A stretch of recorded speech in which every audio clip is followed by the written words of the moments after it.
Hello दोस्तों, आप सभी का अपडेट टेट सी टेट में एक बार फिर से स्वागत है। दोस्तों, ये जो क्लासेस चलाई जा रही हैं ये डीएलएड सेकंड सेमेस्टर के लिए चलाई जा रही हैं।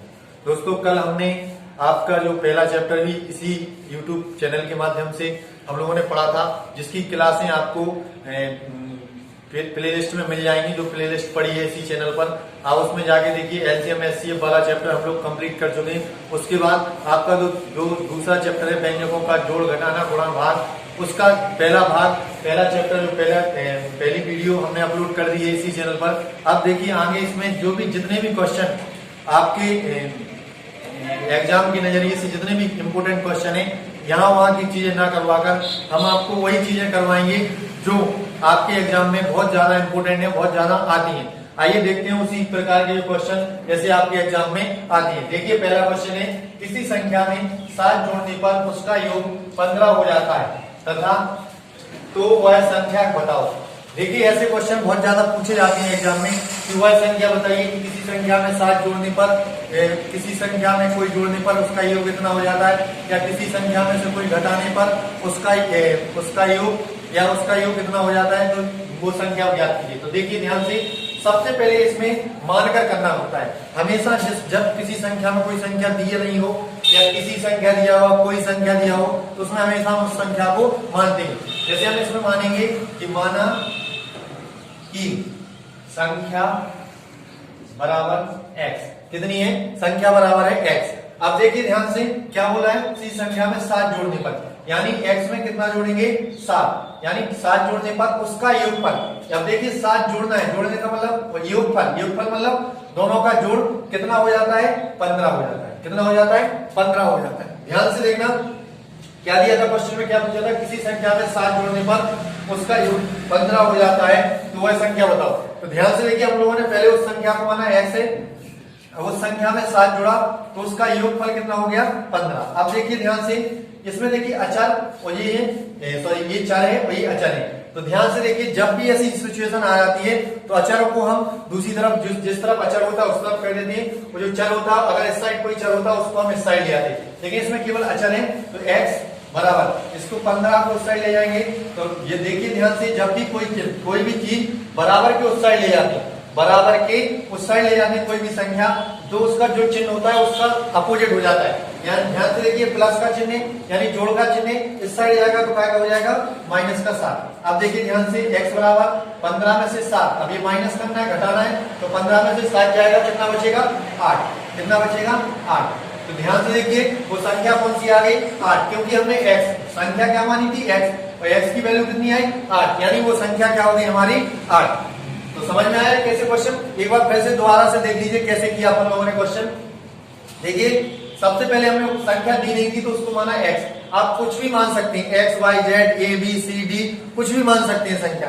हमने यहाँ पे x माना, उसमें दिया था x उस संख्या में 7 जोड़ने पर, तो हमने 7 जोड़ा तो उसका योग मतलब जोड़ कितना हो जाता था, 15। अब देखिए ध्यान से, x जो अचर पद था अचर को उस साइड ले गए, तो प्लस का था तो उस साइड ले गए माइनस, 15 में से 7 घटाया 8 बचा।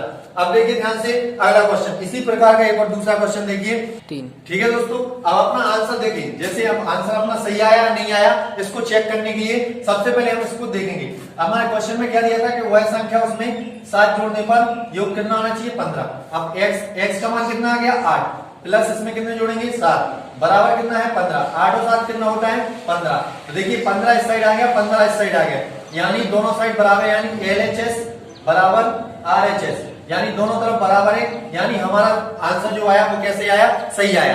ध्यान देने वाली बात यही होती है, आप अगर इसको चेक कर लेते हैं तो आपका आंसर कभी भी क्वेश्चन गलत नहीं होगा। ध्यान रखना, कोई भी आंसर आपका आता है उसको एक बार चेक जरूर कर लिया करो। चेक करने से क्या होता है, हमारा क्वेश्चन कभी गलत नहीं हो सकता है। अब देखिए दूसरे क्वेश्चन पर आते हैं। दूसरा क्वेश्चन दिया है, 3 क्रमागत प्राकृतिक संख्याओं का योग 123 है, तो तीनों प्राकृतिक संख्याएं बताइए।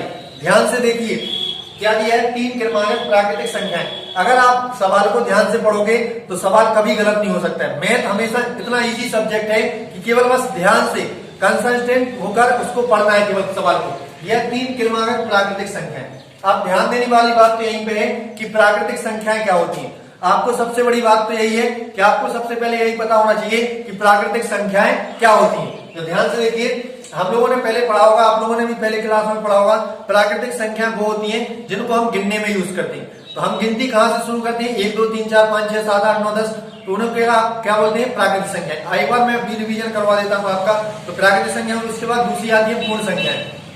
पूर्ण संख्याएं वे होती है जिनमें होती तो प्राकृतिक संख्याएं जैसी होती हैं, बस उसमें केवल जीरो शामिल कर लिया जाता है। पूर्ण संख्या हमेशा कहां से शुरू होती है?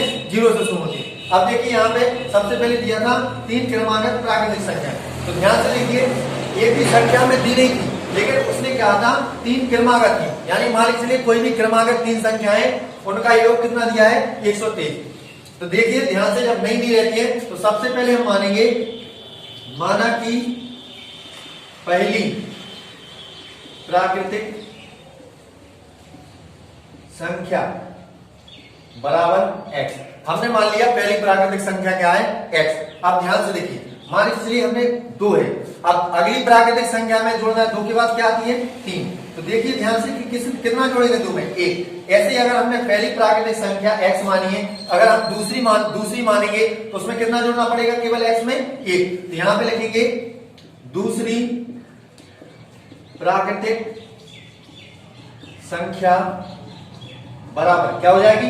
x plus 1। क्योंकि हमने अभी देखा, जैसे मान के चलो पहली प्राकृतिक संख्या 5 है, अब अगली पे जाना है तो कितना जोड़ना पड़ेगा? 1। तो कितना हो जाएगा? 6। ऐसे ही हमने पहली प्राकृतिक संख्या x मानी, अब अगली दूसरी इसके क्रमागत है क्योंकि क्रम से ही है, तो अगली वाली पे जाने के लिए 1 जोड़ना पड़ेगा। कितना जोड़ना पड़ेगा? 1। अब देखिए इसके बाद तीसरी देखेंगे, तो तीसरी प्राकृतिक संख्या बराबर x प्लस 2। अब देखिए 2 क्यों जोड़ा? जैसे मान के लिए 5 पहली है, दूसरी 6 है, तीसरी क्या होगी? 7। ये तीनों क्रमागत है। अब देखिए 5 से 6 पे जाने के लिए 1 जोड़ना पड़ेगा, और 5 से 7 पे जाने के लिए कितना जोड़ना पड़ेगा? 2। ऐसे ही अगर पहली प्राकृतिक संख्या x है तो दूसरी पे आने के लिए 1 जोड़ा, और तीसरी पे जाने के लिए कितना जोड़ा? 2। अब देखिए ध्यान से, अब हमें क्या दिया है? तीनों का योग, यानी तीनों का क्या दिया है? जोड़। योग मतलब समझ, ध्यान रखना, योग का मतलब होता है जोड़। एक शब्द और आता है अंतर। क्या आता है? अंतर। अंतर का मतलब होता है घटाना। ध्यान रखना, ये 2 शब्द होते हैं, योग और अंतर। योग का मतलब होता है जोड़, और अंतर का मतलब होता है घटाना। अब इसका योग दिया है, तो तीनों का योग दिया है x प्लस 1 और x प्लस 2 बराबर कितना दिया है? 123। कितना दिया है? 123। देखिए ध्यान से, अब देखिए, अब इसमें देखिए जो चर होते हैं उनको एक साथ जोड़ देंगे, और अचरों को एक साथ। देखिए x 2 और 3, कितने x है? 3x। कितना हो जाएगा जोड़ के? 3x। अब देखिए 1 और 2 कितने हो गए? 3। 3x प्लस 3 हो गए, बराबर कितना दिया है? 123। ध्यान से देखिए, हमने कहा था जो चर होते हैं, चर को इसी साइड, अचर है, अचर को उस साइड ले जाएंगे, तो 3x बराबर 123 माइनस 3, तो 3x बराबर कितना हो जाएगा? 120। कितना हो जाएगा? 120। अब देखिए ध्यान से, x हमने क्या बताया था? x। अब देखिए जो 3 होता है, 3 को जब भी यहां से इस साइड ले जाते हैं तो गुणा से किस में जाता है? भाग में हमेशा। तो 3 का 120 बटे ये गुणा में था, यहाँ पे जाएगा तो भाग में। 3 से कटेगा, 3 से कितनी बार कटेगा? 4 बार। तो x बराबर कितना आ गया? 40। अब देखिए ध्यान से, x बराबर 40, और हमने x किसको माना था? पहली संख्या, यानी हमारी पहली संख्या कितनी आ गई है? 40। दूसरी संख्या क्या मानी थी? x plus 1। अब x का मान आ गया 40। 40 प्लस 1 कितना हो जाएगा? 41। अगली क्या मानी थी? x प्लस 2, तो क्या हो जाएगा? 40 प्लस 2 कितना हो जाएगा? 42। तो देखिए तीनों क्रमांक संख्या, तीनों क्रम से 40, 41 और 42। देखिए तीनों क्रमांक संख्याएं आ गई हैं। देखिए 40, 41 और 42। एक बार फिर से देख लीजिए आप लोग। देखिए अब इसमें हमें दिया था 3 क्रमांक प्राकृतिक संख्याओं का योग 123 है, तो तीनों प्राकृतिक संख्या बताइए। हमने माना पहली प्राकृतिक संख्या x थी, अब उसके बाद दूसरी पे आते हैं, तो जैसे 5 होती पहली प्राकृतिक संख्या, दूसरी 6 पर जाना है तो कितना जोड़ेंगे? 1 जोड़ेंगे। इसलिए अगर हमने दूसरी प्राकृतिक संख्या ये होगी तो x प्लस 1, यानी 1 और जोड़ दिया। इसके बाद तीसरी देखेंगे, तीसरी प्राकृतिक संख्या x प्लस 2, यानी इसमें 2 जोड़ दिया। इसके बाद तीनों का योग दिया था, तो तीनों का योग कर लिया। इसके बाद जोड़ा तो 3x प्लस 3 आया बराबर 123। 3 को उस साइड ले गए, तो हमने बताया था चिन्ह बदल जाता है, प्लस का 3 था उस साइड जाएगा, माइनस का 3 हो गया। 123 में से 3 गया तो 120 हो जाए। 3x बराबर 120 हो गया। x जो यहाँ पे गुणा होता है वो यहाँ पे भाग में चला जाता है, 3 से भाग दिया तो 40 आ गया। पहली प्राकृतिक संख्या 40 आई, उसमें फिर 1 जोड़ा तो 41, उसमें 2 जोड़े तो 42। तो तीनों क्रमांक प्राकृतिक संख्याएं कितनी आ गई है? 42। ठीक है दोस्तों, अब अपन लोग आगे और क्वेश्चन देखते हैं। ठीक है। इसके बाद दो क्वेश्चन अपन आयु वाले देखते हैं, कैसे आयु वाले भी क्वेश्चन आपके पेपर में आते हैं। जैसे ये क्वेश्चन आया, 15 वर्ष बाद मोहिनी की आयु उसकी वर्तमान आयु से 4 गुनी हो जाएगी, उसकी वर्तमान आयु ज्ञात कीजिए। ठीक है, देखिए 15 वर्ष बाद मोहिनी की आयु उसकी वर्तमान आयु से 4 गुनी हो जाएगी। अब देखिए ध्यान से कैसे होगा। तो देखिए 15 वर्ष बाद मानेंगे, माना कि मोहिनी की वर्तमान आयु, मोहिनी की वर्तमान आयु कितनी है, x। अब देखिए 15 वर्ष बाद क्या होगा, 15 वर्ष बाद क्या होगा, 15 वर्ष बाद वर्तमान आयु से 4 गुनी क्या होगी, वर्तमान आयु कितनी है x, इसकी 4 गुनी हो जाएगी कब, 15 वर्ष बाद। कब हो जाएगी, 15 वर्ष बाद। तो देखिए वर्तमान आयु क्या थी, x।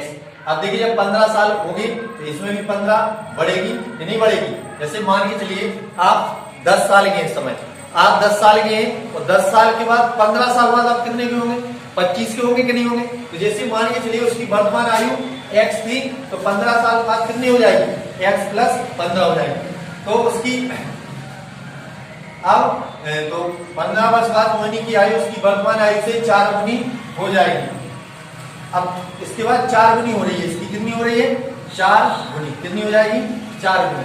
अब देखिए 4x बराबर x प्लस 15। अब देखिए ध्यान से वर्तमान आयु की 4 गुनी है 15 वर्ष बाद।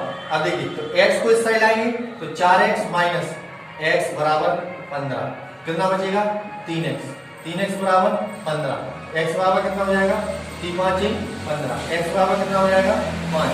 हमने x क्या माना था, वर्तमान आयु। क्या माना था, वर्तमान आयु। क्या मानी थी, वर्तमान आयु। देखो ध्यान से, तो वर्तमान आयु उसकी कितनी है, 5 वर्ष।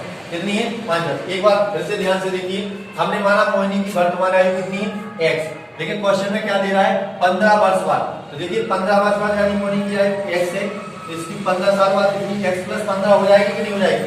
मान चलिए आपकी आयु 5 वर्ष है, 5 वर्ष है, उसके बाद आप 15 साल बाद कितने के हो जाएंगे, 20 वर्ष के होंगे कि नहीं होंगे। इसी प्रकार अगर मोहिनी 1 साल की थी तो 15 साल बाद कितना हो जाएगी, x प्लस 15।